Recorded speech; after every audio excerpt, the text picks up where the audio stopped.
আওয়ামী লীগের পুনর্বাসন নিয়ে নানা ধরনের ষড়যন্ত্র এবং পরিকল্পনার কথা আমরা আওয়ামী লীগ বর্তমানে গণতন্ত্রের বাহিরে অবস্থান করছে উল্লেখ করে জাতীয় নাগরিক কমিটির আহ্বায়ক নাহিদ ইসলাম বলেছেন, বিচার চলাকালীন সময়ে আওয়ামী লীগের নিবন্ধন বাতিল করতে হবে। এই মাফিয়া গোষ্ঠীর রাজনীতিতে ফেরানোর যে কোনো প্রচেষ্টাকে জাতীয় নাগরিক পার্টি এনসিপি প্রতিহত করার অঙ্গীকার ব্যক্ত করেছে। বাংলা মোটরের রূপায়ণ টাওয়ারে জাতীয় নাগরিক পার্টির কেন্দ্রীয় কার্যালয়ে এক জরুরি সংবাদ সম্মেলনে তিনি এসব কথা বলেন। নাহিদ ইসলাম বলেন, সম্পৃক্ত সরকারকে মনে রাখতে হবে আওয়ামী লীগ কোনো গণতান্ত্রিক ও রাজনৈতিক দল নয়, বরং এটি একটি ফ্যাসিবাদী দল। নির্বাচনে ভোটের মাধ্যমে তাদের পরাজয় ঘটেনি।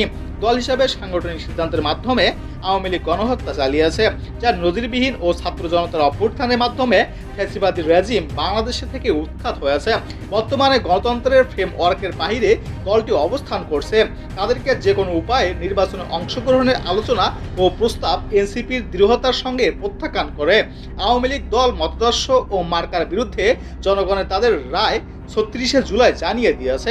বর্তমানে আওয়ামী লীগের বিচার ও নিষিদ্ধের দাবিতে সারা দেশে কর্মসূচি অব্যাহত থাকবে।